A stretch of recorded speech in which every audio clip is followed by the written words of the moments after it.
The world is full of games about fighter jets, but all of them are flight sims. Flight sims are great, but there are other sides to jet fighters that the cockpit viewpoint just can't give you.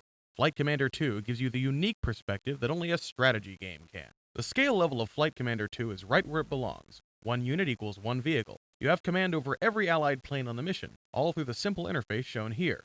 Even without the manual, you'll be running enemy MiGs into the ground in no time. As you might expect, the capabilities of each plane is based on the performance stats of the genuine article. The virtual joystick over on the left-hand side of the screen allows you to pick how you want your plane to maneuver, and the bars alongside of that allow you to roll. The missions included with the game will have a lot of variety. Conflicts all over the world will be covered, both historical and speculative. Some of the scenarios are even inspired by some of the unlikely combat sequences in Top Gun.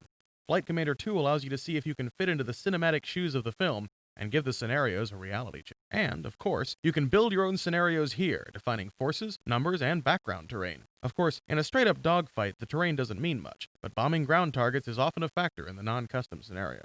Flight Commander 2 is a Windows game, and takes appropriate advantage of the format by making the report and scroll panels movable. Just plant them over a part of the terrain that isn't too busy to keep them visible but out of the way. Flight Commander 2 is turn-based and will support email play. Insiders at Avalon Hill are discussing special scenarios designed specifically to play well over email as well, but you won't need a live opponent. Flight Commander 2 will have a very challenging artificial intelligence. You won't lack for background information either. The game includes a comprehensive fighter plane encyclopedia, including data on individual planes, weapons, targets, and the air forces of every major air power on the globe. Loaded with realistic sound, challenging fights, and tactical variety, Flight Commander 2 will be a delight to any fan of the modern jet fighter, and a welcome break from the endless lines of cloned flight simulators. By taking the tactical look at modern air warfare, Flight Commander 2 will take the high ground on innovative wargaming.